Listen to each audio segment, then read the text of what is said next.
날씨가 좀 춥지요? 추운 날씨도 불구하고 하나님의 저를 찾아오신 여러분 모두에게 하나님의 축복이 함께 하시기를 간절히 바랍니다.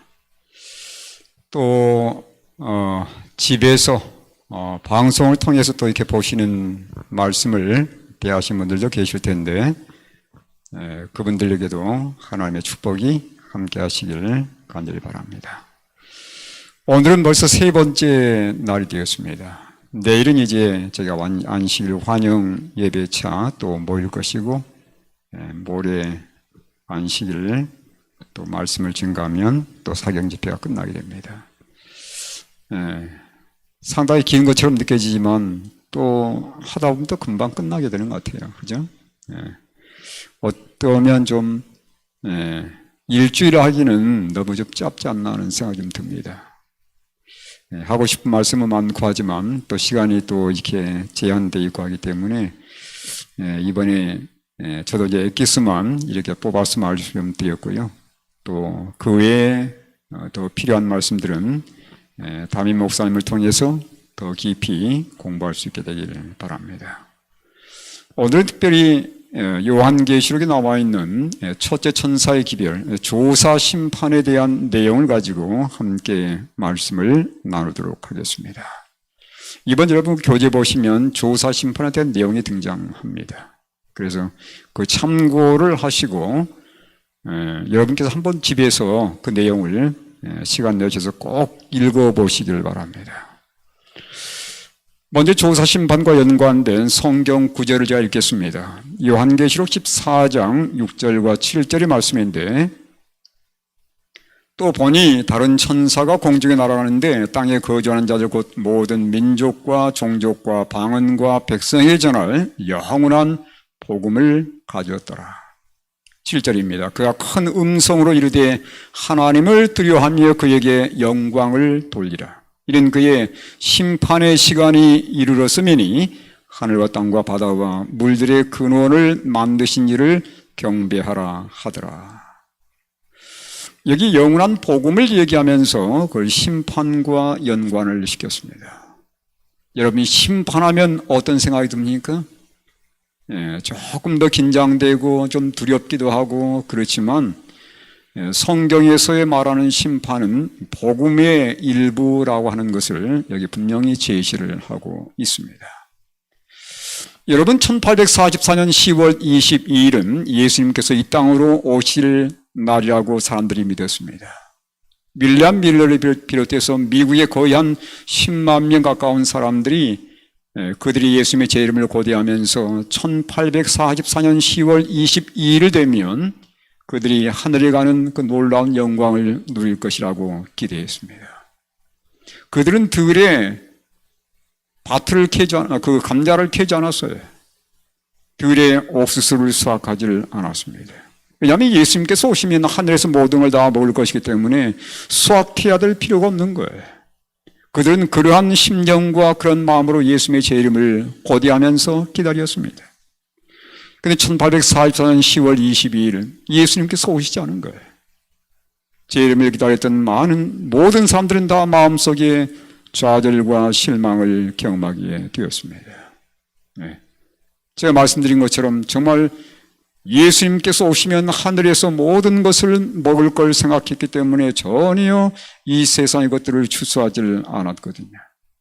그런데 그들의 마음속에 모든 그 계획이 완전히 틀어져 버린 것입니다. 예수님 오시 않은 거예요. 1844년 10월 23일 실망한 사람 가운데 한 사람인 하이람 에드슨이라는 사람이 언제까지나 좌절과 실망을 할 수 없어서 자기와 똑같이 실망을 경험한 사람들에게 예수님의 말씀으로 위로를 전하기 위해서 집을 떠났습니다. 그는 감히 큰 길로 가지를 못하고 옥수수밭을 지나게 되었어요.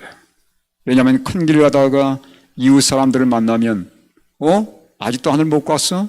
이렇게 조롱을 들을까 봐 그는 옥수수밭을 가로질러서 이웃 사람들을 만나고 그들에게 예수님의 그 말씀으로 위로를 전하고자 그 길을 가고 있었습니다. 근데 뭔가 그때 마침 그의 어깨를 꽉 누르는 거예요. 그런 순간 반사적으로 위를 바라보게 되었습니다. 근데 그 앞에 놀라운 광경이 전개되었습니다.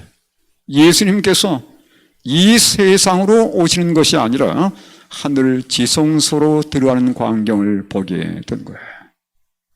이게 그의 마음속에 큰 힘과 위로가 되었습니다.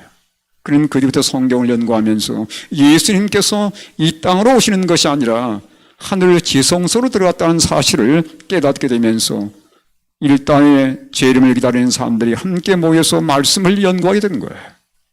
1845년 2월 달이었습니다. 화이부인께서 계시를 봤어요.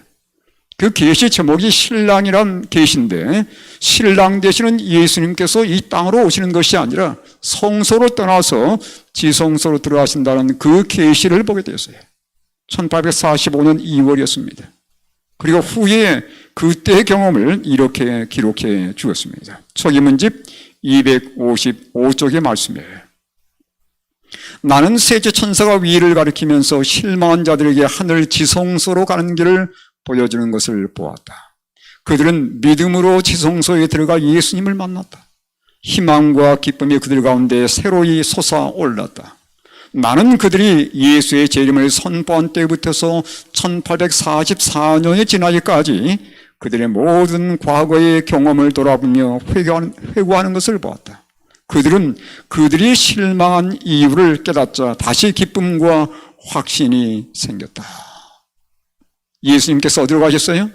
이 땅으로 오신 것이 아니라 하늘 지성소로 들어갔다는 그 놀라운 사실을 깨닫게 된 거예요. 그래서 제가 첫날 말씀드렸습니까? 어제 말씀드렸습니까? 이 재림, 제7안식일 예수 재림교의 가장 기본적인 가르침은 성소의 교리입니다. 성소의 교리의 그 토대 위에 재림교회가 형성이 된 거예요. 성소기 여러분 정말 중요합니까? 예수님께서 지성소에서 우리를 위해서 이루시는 그 일은 정말 중요합니다.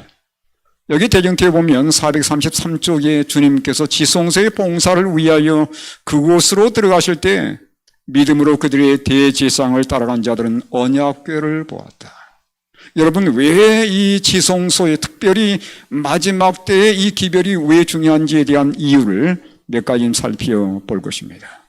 성소 문제를 연구함에 따라서 그들은 구주의 봉사가 변경된 것을 알게 되었고 주님께서 하나님의 언약궤 앞에서 봉사하시되 당신의 피를 가지고 죄인들을 위하여 중보하고 계시는 것을 보았다. 이 성소의 기별이에요. 특별히 지성소의 기별입니다.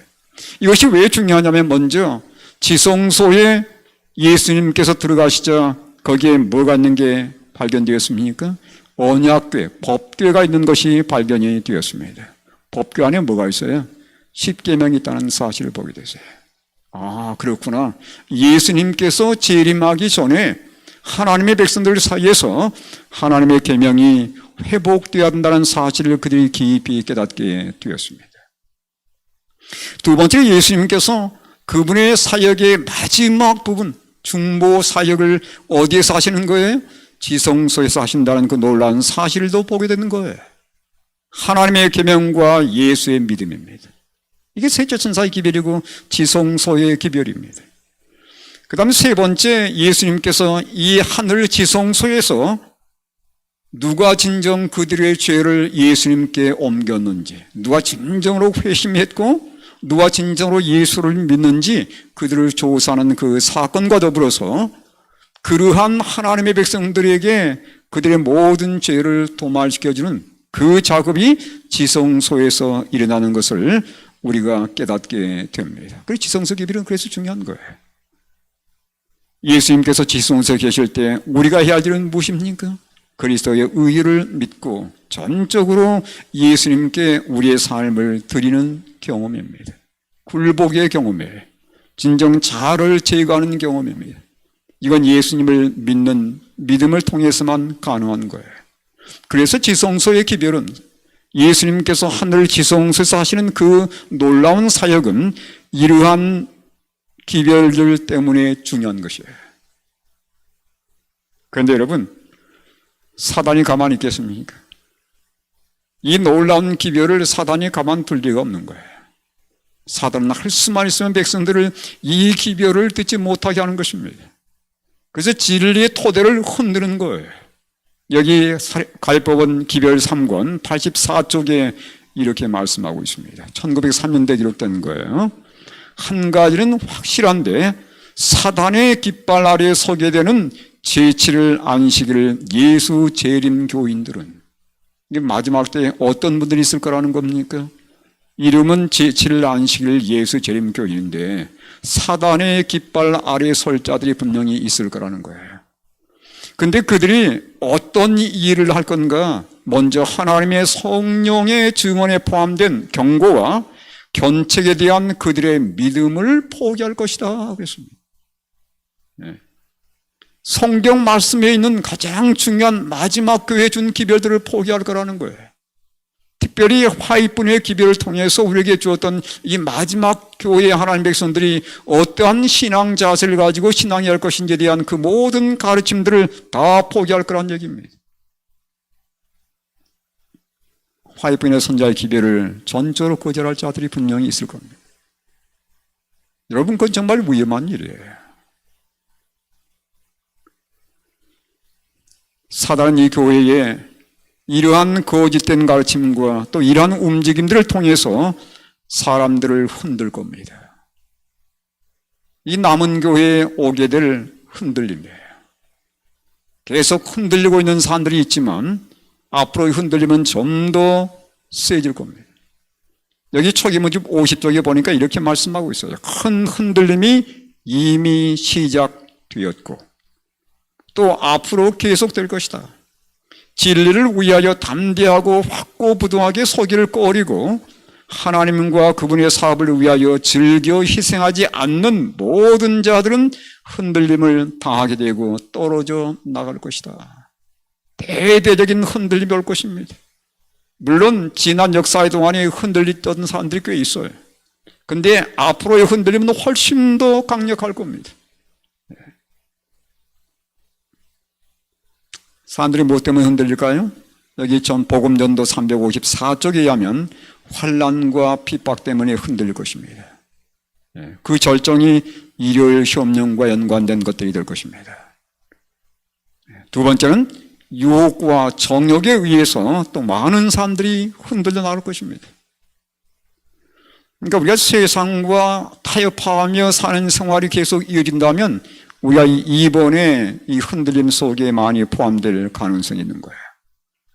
세 번째는 강신술의 이적입니다.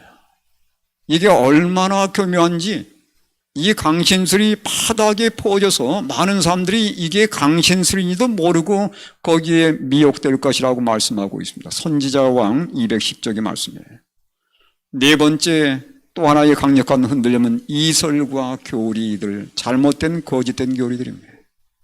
이것들이 하나님의 교회에 불어닥치면서 많은 사람들이 믿음의 토대를 버리고 다른 편에 그들의 신앙을 둘 거라는 사실이에요. 어떤 사람들은 신앙을 포기할 자들도 있을 것입니다. 여러분, 특별히 이 마지막 하나님의 교회가 성소 위에 건립된 교회이기 때문에 성소를 흔들어 버리면 이 교회에 굳이 남아있어야 할 이유가 없는 거예요. 남은 교회 안에 남아있어야 할 이유가 없는 거지요. 그래서 이 성소 문제를 통해서 이 하나님 백성들 하여금 그들의 신앙을 포기하도록 하는 자들이 꽤 등장할 것입니다.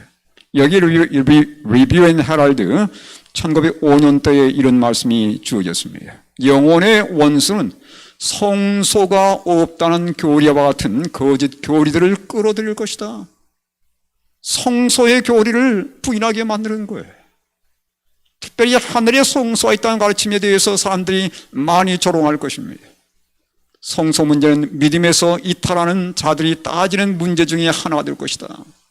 그들이 교회를 빠져나가면서 뭐라고 그래요? 성소 문제는 이미 다 끝난 문제라는 거예요. 하늘에 성소가 있다는 것은 이건 잘못된 가르침이라고 하면서 분명히 교회를 떠날 것이라고 얘기하고 있습니다.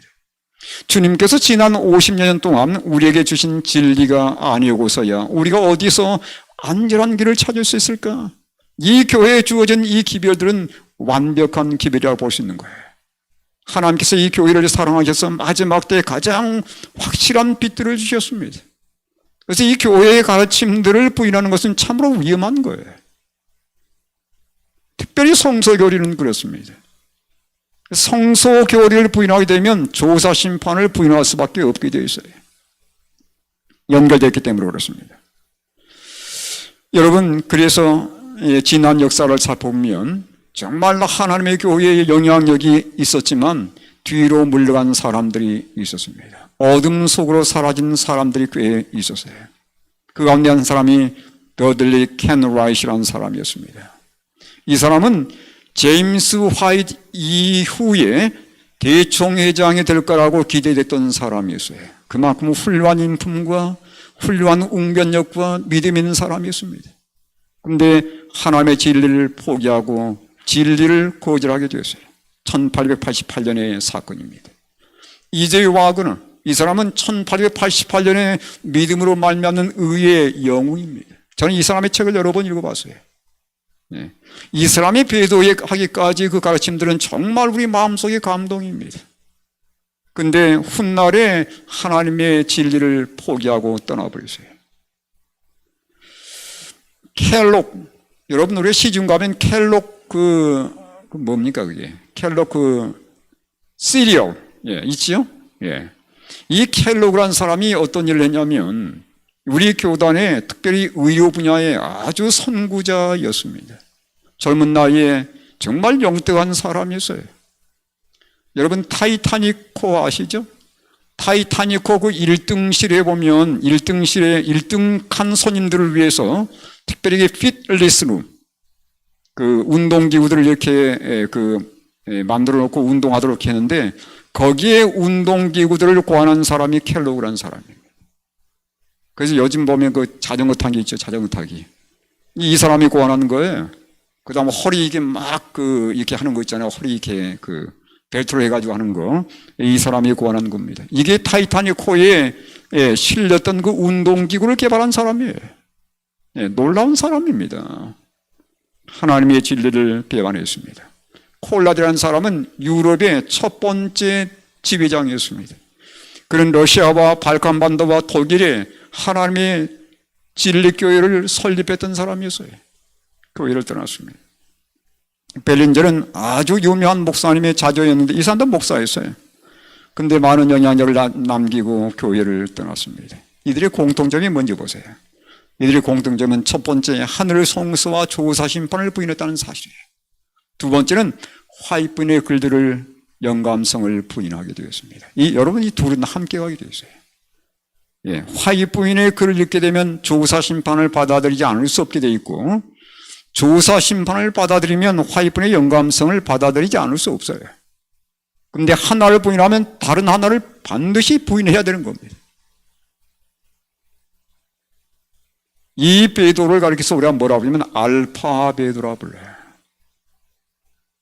마지막 때는 그러면 무슨 베드로가 있겠어요? 알파니까 마지막 때는 오메가 베드로가 있겠죠. 오메가 베드로에 대해서 화이트부인께서 마지막에 있을 베드로를 이렇게 얘기하고 있습니다. 교회전 5권 81쪽에 우리가 그 찬란한 광채로 인해서 존경해온 많은 별들이 흑암 속으로 사라질 것이다. 쭉정이가 바람의 구름처럼 날려갈 것인데 심지어 우리가 오직 풍성한 알곡만을 보는 곳에서도 그럴 것이다 그랬어요. 우리가 볼 때는 분명히 다 알곡만 있는 것 같은데 그 가운데 수많은 사람들이 쭉정이처럼 불려져 나갈 것이라는 그 말씀입니다. 마지막 때 분명히 하나님의 교회에 오메가 베드로가 있을 것이고 영향력 가진 많은 사람들이 교회를 떠날 거란 얘기예요. 지금 그런 일이 우리 교단 내에서 일어나고 있지 않습니까? 조사 심판을 부인하면서 하나님의 교회의 기둥을 흔드는 사람들이 계속 등장하고 있습니다. 그들이 일개 교인이라면 문제가 되지 않을 수 있어요. 근데 과거에 영향력을 가진 사람들이라면 정말 그들의 영향력은 상당한 것입니다. 이러한 배도가 하나님 교회에 분명히 있을 것을 화이트분께서 예전에 이미 언급하셨습니다. 여러분 특별히 성소 문제, 정말 하늘에 성소가 있는 것입니까? 성경은 분명히 하늘의 성소가 있음을 증거하고 있습니다. 사도행전 7장 44절에 보니까 광야에서 우리 조상들에게 증거의 장막이 있었으니 이것은 모세에게 말씀하신 이가 명하사 그가 본 그 양식대로, 양식이란 말이 여기 말씀해 놓은 것처럼 원본 또는 원형이라는 것입니다. 모세가 섬겼던 그 지상 장막은 하늘에 있는 것의 모형이라는 거예요. 그는 하늘에 있는 것을 보고서 지었다는 사실입니다. 원본이 어디에 있어요? 하늘에 있단 말이에요. 여기 히브리 8장 5절에도 보면 같은 말씀이 주어져 있습니다. 그들이 섬기는 것은 하늘에 있는 것의 모형과 그림자라. 모세가 장막을 지으려 할 때에 지시하심을 얻음과 같으니 이르시되 삼가 모든 것을 산에서 내게 보이던 본을 따라 그랬어요. 본을 따라. 본이란 말은 원본이라는 얘기입니다. 하나님께서 그에게 원본을 보여주셨어요. 이 지상에 있는 성소는 하늘에 있는 것의 모형이라는 사실입니다. 하늘에 분명히 하나님의 성소가 있다는 사실을 화이트님께서도 분명 계신 가운데 이렇게 보고서 기록해 주었습니다. 대중도 414, 415쪽의 말씀인데요. 사도 요한이 계시 중에 하늘에 있는 하나님의 전을 보도록 허락되었을 때 그는 거기서 7 등불 켠 것을 보았다. 그는 또한 한 천사가 금향로를 가지고 많은 향을 받고 모든 성도의 기도들과 합하여 보좌 앞 금단에 놓는 것을 보았다. 여기에서 선지자는 하늘에 있는 성소의 첫째 칸을 보도록 허락되었다. 하늘에 성소가 있다는 사실을 지금 증거하는 내용입니다. 요한은 또한 하늘에 있는 하나님의 성전이 열리는 광경을 보았다. 그는 그때에 휘장 안에 있는 지성소를 보았다. 그랬어요. 성소가 있고 지성소가 있는 겁니다. 그리고 그는 지상성소에서 하나님의 율법을 넣어두기 위하여 모세가 만든 거룩한 법궤로 대표된 언약궤도 보았다는 것입니다. 여러분, 하늘에 성소가 있는 것입니까? 성경 말씀과 영감의 증언에 의하면 하늘에 분명히 성소가 있는 것입니다. 이게 이제 지상성소의 그 구조입니다. 이렇게 되어 있어요. 성소 뜰에 번제단과 물두멍이 있습니다. 그리고 성소가 있고 지성소가 있어요. 성소 안에는 떡상이 있고 촛대가 있고 향단이 있습니다. 그리고 성소와 지성소를 가르는 휘장이 있고요. 휘장 너머에 지성소에는 언약궤가 들어있는, 이게 이제 성소의 구조예요. 사람들이 죄를 지었을 경우에 어떻게 했었습니까?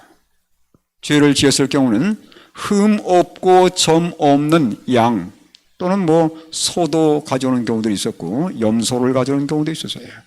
어쨌든 흠이 없는 제물을 가지고 성소를 찾아옵니다. 그리고서는 정해진 구역에서 양에게 손을 얹고서, 양머리에 손을 얹었겠죠.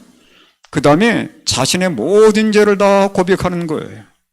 이게 상징적인 의미로서 나의 모든 죄가 양에게 옮겨지는 것을 의미하는 것인데, 내가 지은 모든 죄가 어린 양 예수에게 옮겨지는 것을 의미하는 겁니다. 뭘 통해서요? 고백을 통해서. 마음속의 회심과 고백을 통해서 나의 모든 죄가 다 예수님께 옮겨지는 것을 의미하는 것입니다. 그 다음에 죄인이 칼로서 양을 잡았어요. 여러분, 십자가에 예수님의 사인이 뭐였습니까? 그분이 못 박힘 때문에 죽은 게 아닙니다. 가시관을 썼기 때문에 죽은 게 아니에요. 창으로 찔렸기 때문에 죽은 게 아니었습니다.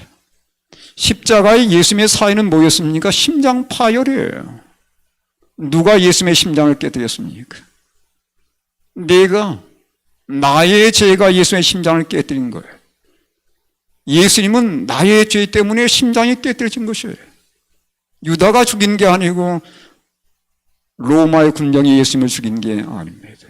나의 죄 때문에, 나의 죄 때문에 그 죄의 무게에 눌려서 예수님의 심장이 파열된 거예요. 죄인들은 이 양을 잡는 이 사건을 통해서 그것을 그들은 기억해야 됐었을 것입니다. 그 다음에 양을 잡는 것으로 끝나지 않았죠. 피를 받아가지고, 이것은 이제 제사장이 하는 것입니다. 피를 받아서 번제단이나 또는 분향단에 바르게 되었습니다. 이거 다가 아니에요. 또 이제 고기를 불태우고 하는 거 있습니다만 우선 여기까지만 좀 하도록 하겠습니다. 이렇게 하다 보니까 피를 계속 바르는 이 성소의 기구들은 얼마나 더럽혀지겠어요. 네. 이게 1년 내내 이런 일이 계속 반복되는 겁니다. 죄를 지을 때마다 반드시 이 작업이 필요한 거예요. 그러면 성소의 피를 옮겼다는 것은 뭐예요? 내가 죄를 회개했다는 증거입니다. 거기에 피가 있다는 것은 내가 무슨 죄를 지었다는 것을 의미함과 동시에 나의 죄가 회개된 죄가 거기에 와 있다는 것을 의미하는 거예요. 용서받은 죄들입니다. 쉽게 말하면. 내가 만약 죄를 지었음에도 불구하고 회개하지 않으면 양을 가져올 필요가 없는 거예요. 양을 가져오지 않으면 거기에 피가 있을 리가 없는 겁니다. 거기에 피가 흘려졌다는 것은 내가 죄를 지었으며 그 죄를 예수님께 다 맡겼다는 사실을, 그리고 회심했다는 사실을 보여주는 증거란 말이에요. 이런 일이 1년 내내 반복되면서 성소는 피로 말미암아 더러워졌습니다. 그 피는 어떤 의미에서는 죄의 흔적들이라고 볼 수 있는 것이죠. 자, 여기 보시면 다시 한번 정리하겠습니다. 나의 죄가 자백을 통해서 양에게로 옮겨지고 그 다음에 피 뿌림을 통해서 성소로 옮겨지는 거예요. 그렇습니까? 자, 여러분 이까지 잘 보셔야 됩니다. 그 다음 밑에 보시면 이게 이제 어떤 의미인지 여러분 그 빨간 글로 기록된 부분을 보도록 하겠습니다. 대경투 421쪽의 말씀인데 새 언약에는 회개한 자의 죄가 믿음으로 말미암아 그리스도에게 옮겨지고 누구한테 옮겨져요? 예수님께로 옮겨지고 그 다음에 예수님께서는 그것을 어디로 옮기시냐면 하늘 성소로 옮기셨다 그랬습니다. 이게 이제 매일 일어나는 매일의 봉사예요. 이게 성소에서 지금까지 예수님께서 행했던 그 봉사 가운데 하나였습니다. 자, 여러분 성소를 보시면 이 성소의 지상성소 봉사가 어떻게 이루어지고 있는지를 볼 수 있겠죠. 성소들 지상성소에 봉사합니다. 물두멍 그리고 이제 하늘 성소에 들어가셔서 떡상과 촛대와 향단에서 이 봉사를 통해서 우리에게 우리의 죄를 예수님께서 중보하시는 그 사역을 이루셨습니다. 이런 일이 1년 내내 반복되었던 것처럼 지상성소에서 하늘 성소에서 계속 예수님께서 우리의 모든 죄를 다 짊어지시고 성소에 옮기는 그 일을 1800년 동안 했다는 것을 여기 대경투 421쪽에 말씀하고 있습니다. 약 1800년 동안 성소의 첫째 간에서 이 봉사 사업이 계속되었다. 회개한 죄인들은 그들을 위하여 애소하시는 그리스도의 피로 말미암아 죄의 용서를 얻고 아버지께 간합되었으나 그들의 죄는 여전히 기록책에 남아 있었다. 다시 말하면 피를 바르는 그것은 여전히 기록책에 용서받은 그들의 죄들이 남아있는 것을 의미하는 것입니다. 죄는 기록되어 있지만 용서받은 죄들이에요. 누구를 통해서요? 예수님의 중보와 그분의 십자가의 공로를 통해서 용서받은 죄의 기록들이 남아있는 것입니다. 지상 성소에서 1년에 한 번씩 성소에 옮겨진 모든 피를 다 제거했던 것처럼 하늘 성소에서도 언젠가는 역사의 마지막에 성소에 옮겨진 모든 죄된 기록들을 지우는 일이 있게 될 것입니다. 이걸 우리는 매년의 봉사라고도 부르고 지상에서는 대속죄일이 바로 그 날이었습니다. 이 대속죄일은 다른 말로 하면 정결의 날이라고도 했고 심판의 날이라고도 했어요. 성소에 옮겨진 모든 죄를 심사해서 제거해버리는 것입니다. 그 내용에 대해서 레위기 16장 30절에 이렇게 말씀하는데 이날에 너희를 위하여 속죄하여 너희를 정결하게 하리니 죄된 기록이 다 도말되는 거예요. 이게 바로 정결이라는 말 속에 포함되어 있습니다. 너희의 모든 죄에서 너희가 여호와 앞에 정결하리라. 이 일을 위해서 그날 특별히 대속죄의 하이라이트는 뭐였냐면 두 마리의 염소를 준비하는 것이었습니다. 두 마리의 염소를 준비해서 제비를 뽑아요. 그리고 한 마리는 여호와를 위한 속죄 제물로 드렸고 또 한 마리는 아사셀 염소로 제비 뽑아서 정했습니다. 예, 두 마리 염소를 준비했어요. 여기 여러분 그림에도 보시면 두 마리 염소가 등장하고 있는 것을 볼 수 있습니다. 그 다음에 여호와의 속죄를 위한 그 염소는 잡습니다. 예, 그 잡아가지고 피를 가지고 그 염소의 피를 가지고 어디 안에 들어가냐면 지성소 안에 들어가는 거예요. 지성소 안에 들어가서 그 피를 어디에 뿌리냐면 법궤 뚜껑 위에다가 뿌리는 겁니다. 이 법궤 뚜껑 위를 뭐라 부르냐면 뭐라 불러요? 속죄소라고 불러요. 하나님의 법을 어겼던 모든 죄들을 속하는 장면입니다. 거기에 뿌릴 뿐만 아니라 또 나와서 이 성소에 들어가서 분향단 위에다 또 뿌렸어요. 그리고 휘장 앞에다 뿌렸습니다. 이 행위를 통해서 뭘 의미하는 것이었냐면 성소에 옮겨진 모든 죄된 기록을 도말하는 것을 의미하는 것이었어요. 그러한 의식이었습니다. 그러니까 뭘로써 모든 죄가 도말되냐면 뭘로써요? 피로써 도말되는 거예요.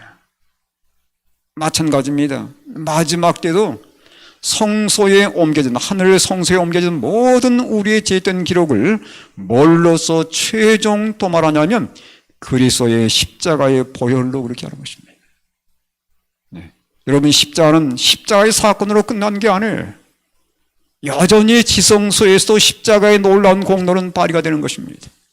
예수님께서 그분의 십자가의 보혈을 가지고 지금까지 우리가 죄를 지었지만 하나님께 회개했던 모든 그 죄들을 완전히 깨끗하게 도말한 일을 그분의 십자가의 보혈을 가지고 지성소에서 최종적으로 끝내는 것이에요.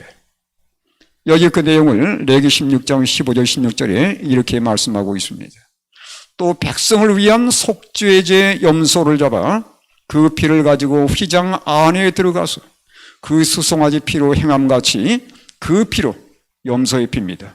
행하여 속죄소 위와 속죄소 앞에 뿌릴지니 곧 이스라엘 자손의 부정과 그들이 범한 모든 죄로 말미암아 지성소를 위하여 속죄하고 또 그들의 부정한 중에 있는 회막을 위하여 그같이 할 것이요. 1년 동안 지상성소에서 1년 동안 성소에 옮겨진 모든 죄들을 바로 이날 이스라엘 달력으로 7월 10일이었습니다. 대속죄일이었어요. 이날 모든 옮겨진 죄들을 씻어내는 일을 한 거예요. 뭘 가지고 했어요? 염소의 피를 가지고. 그처럼 지금까지 하늘 성소에 옮겨진 모든 하나님의 백성들의 죄를 그 죄된 기록을 언제 도말하시게 되냐면 조사 심판의 시기에 도말하게 되는 것입니다. 이 사업이 끝나면 예수님께서 지성소에서 나오는 거예요.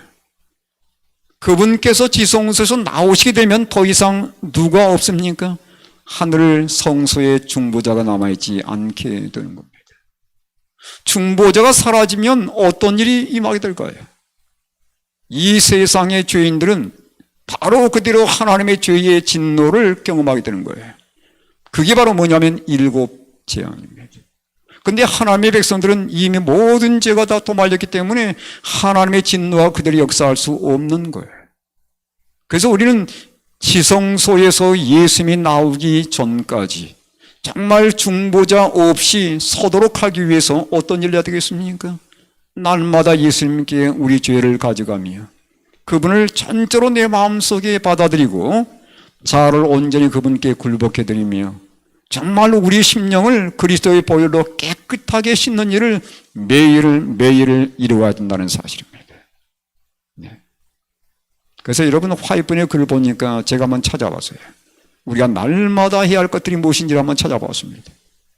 그 가운데 뭐냐면 날마다 회개하라고 그렇게 기록되어 있더라고요. 날마다 회개를 경마도록 해야 된다. 그 다음에 날마다 성령의 침례를 받으라. 그리고 날마다 자아를 전적으로 하나님께 굴복하라. 이런 표현들이 몇 가지 등장하는 것을 보았습니다. 다 연관된 표현들이에요.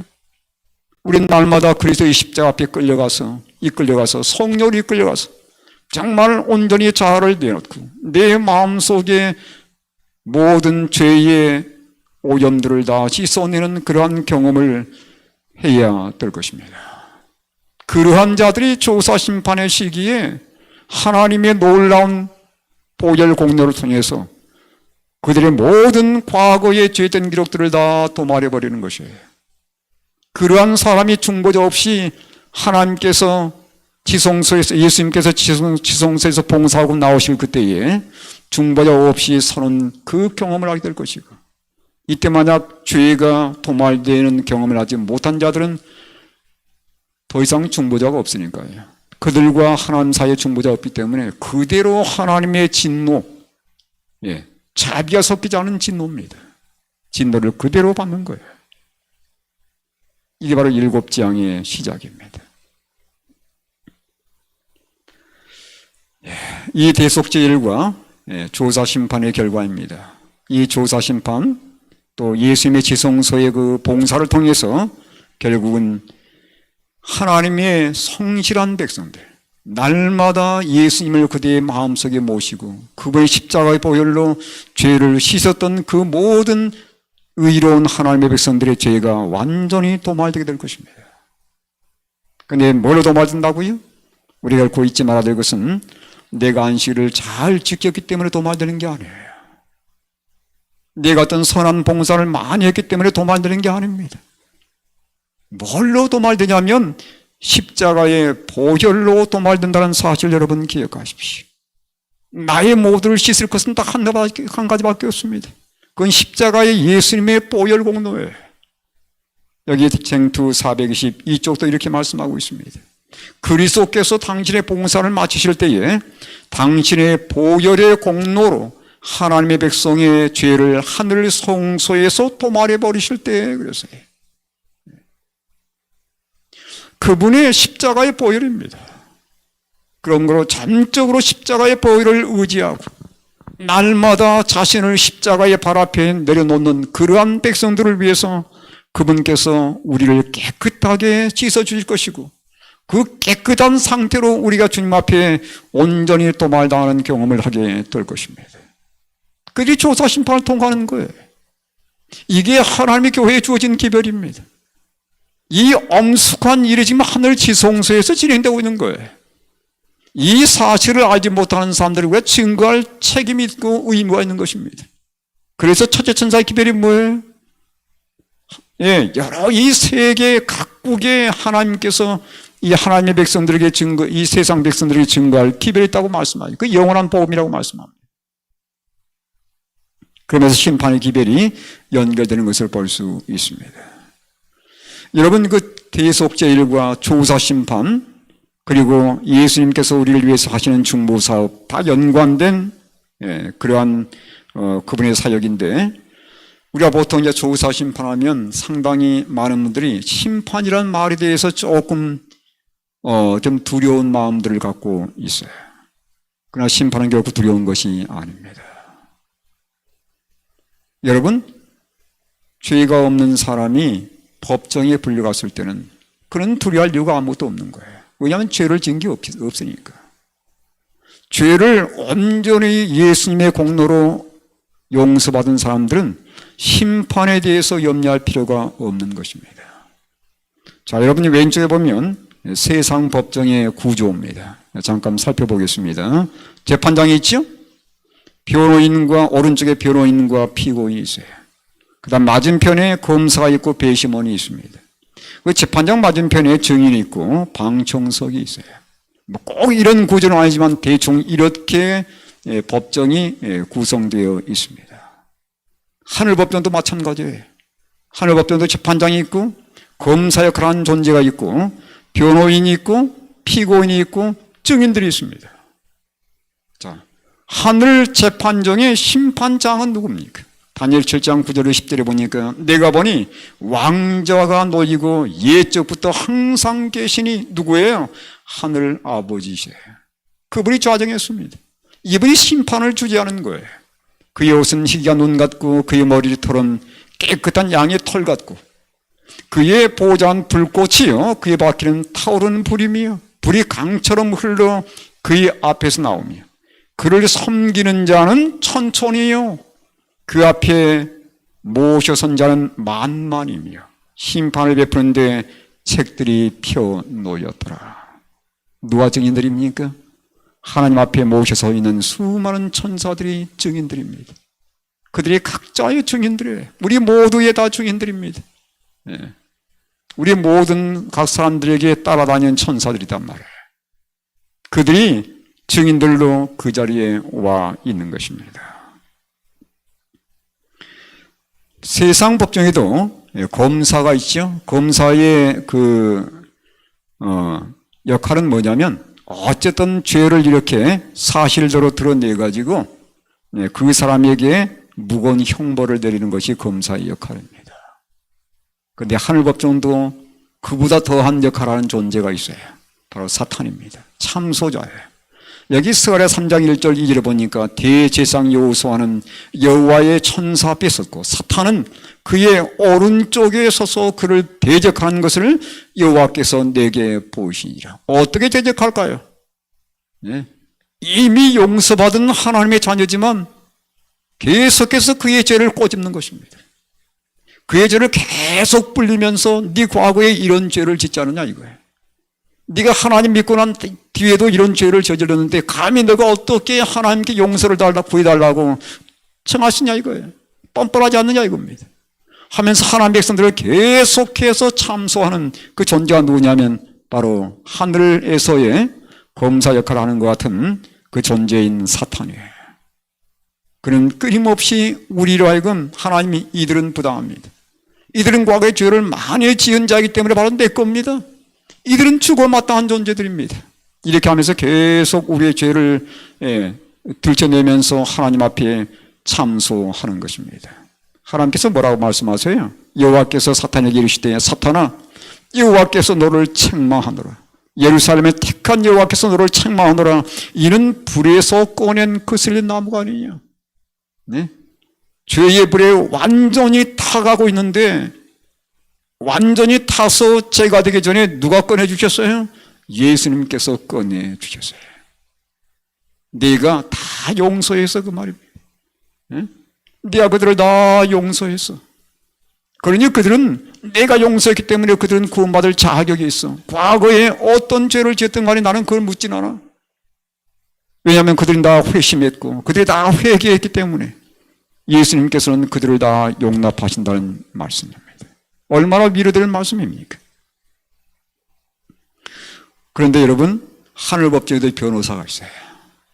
누굽니까? 요한일서 2장 1절을 보니까 나의 자녀들아 네가 이것을 너에게 쓰면 너희로 죄를 범하지 않게 하려 함이라. 만일 누가 죄를 범하여도 아버지 앞에서 우리에게 뭐가 있으니? 대언자가 있으니 곧 의로우신 예수 그리스도시라. 여러분 대언자란 말의 뜻이 뭐냐면 변호사란 뜻이에요.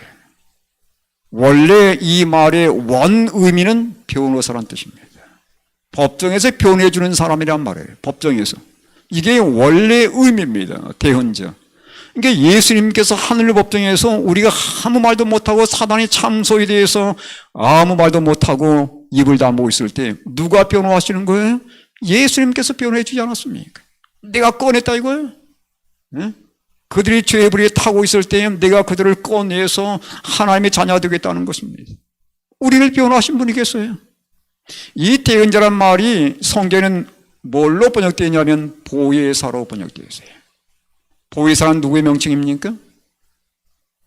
여러분 성경에 보혜사가 두 분 등장합니다. 예수님이 보혜사예요. 여기 말씀한 대언자이기 때문에 예수님이 보혜사이시고 또 보혜사 누가 계셔요? 보혜사 성령께서 계세요.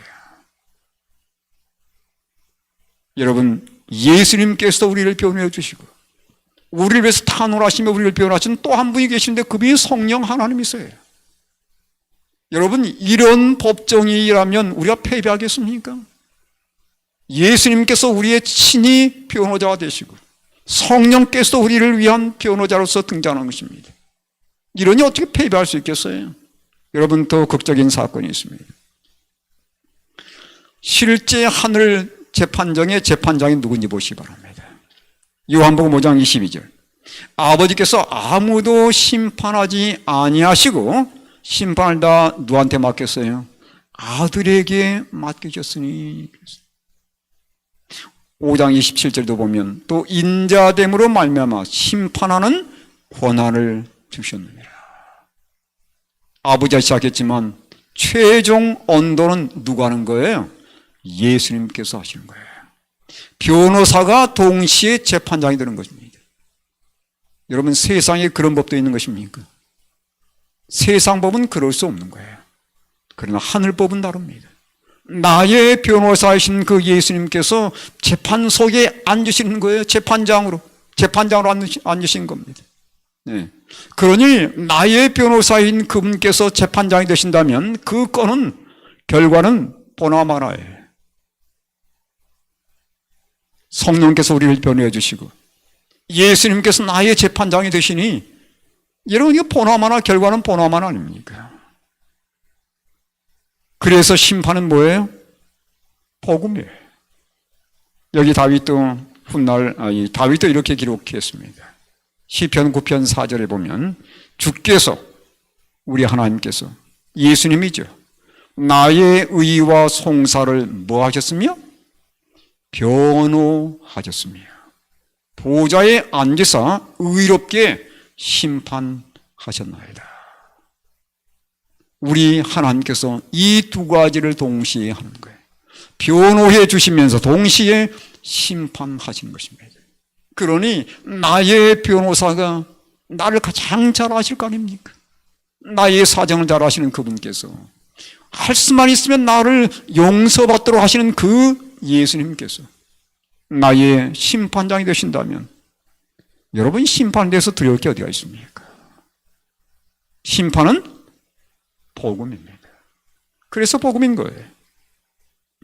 계시록 14장 6절에 보니까 또 보니 다른 천사가 공중에 날아가는데 땅에 거주하는 자들 곧 모든 민족과 종족과 방언과 백성에게 전할 영원한 복음을 가졌더라. 그러면서 그 다음에 뭐가 나옵니까? 그가 큰 음성으로 이르되 하나님을 두려워하며 그에게 영광을 돌리라. 이는 그의 심판의 시간이 이르렀음이니 하늘과 땅과 바다와 물들의 근원을 만드신 이를 경배하라 하더라. 복음은, 심판은 하나님의 복음이라는 사실을 여기 말씀하는 내용이에요. 여러분, 이 놀라운 사실을 이 세상 곳곳에 알려야 할 것이라고 말씀하고 있습니다. 그래서 모든 민족과 종족과 방언과 백성에게 이 복음을 전하는데 심판의 복음이에요. 네. 두려운 사건이 아니라 복음이라는 겁니다. 나의 변호사신 예수님께서 심판자로 심판할 이 사건을 세상에 알리라는 것이에요.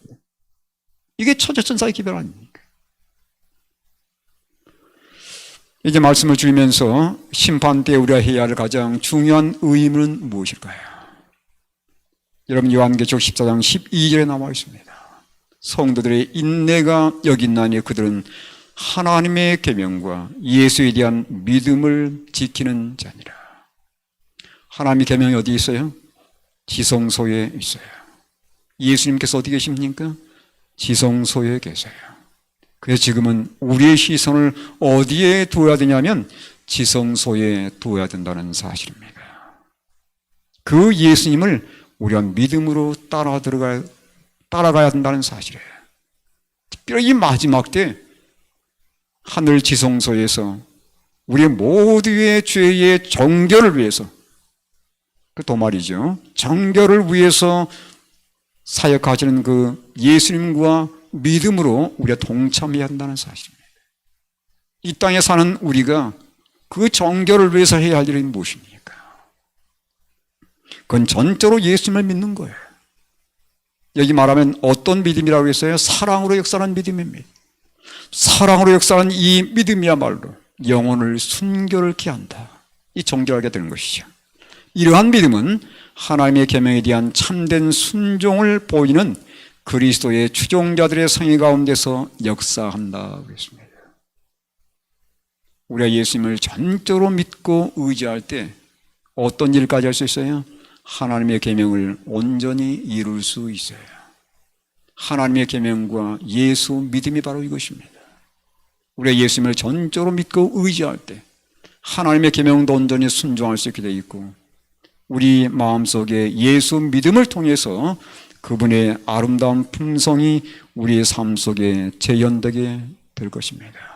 그래서 이 마지막 때에 참으로 우리에게 중요한 것은 믿음으로 말미암는 의의 경험이에요. 진정으로 죄를 용서받을 뿐만 아니라 죄를 진정 미워하는 경험입니다. 그리고 죄를 이기는 경험이에요. 이 경험이 마지막 때 지성소의 복음을 가지고 있는 하나님 백성들에게 정말 필요한 기별입니다. 이게 정말 우리가 해야 할 의무란 사실이에요. 제가 진도에서 목회할 때였습니다. 그 지역의 장로님들이 모여서 한 번은 장로회를 했어요.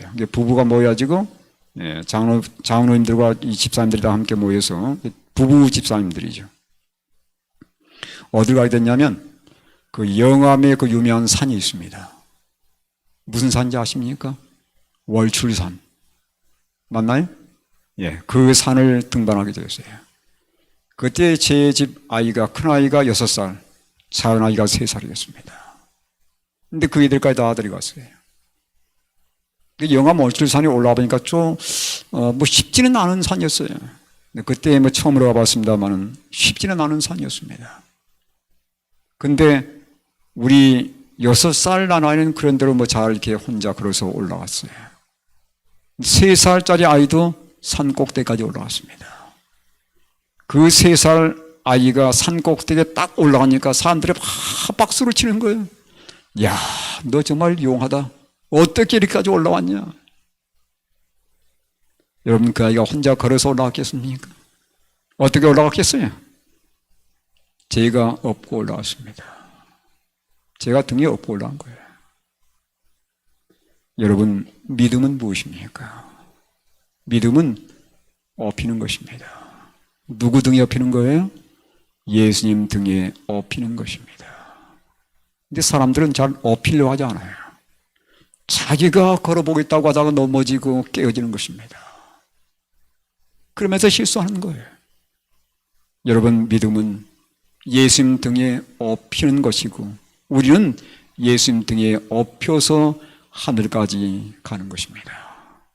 지금 하늘에서 엄숙한 사업이 진행되는 때에 우리가 해야 할 일은 전적으로 예수님께 업히는 거예요. 이게 바로 진정한 믿음입니다. 오늘도 이 저녁 시간에 다시 예수님 등에 업혀서 하늘까지 향해 가는 우리 모든 믿음의 가족들 되길 바라면서 말씀을 마치겠습니다.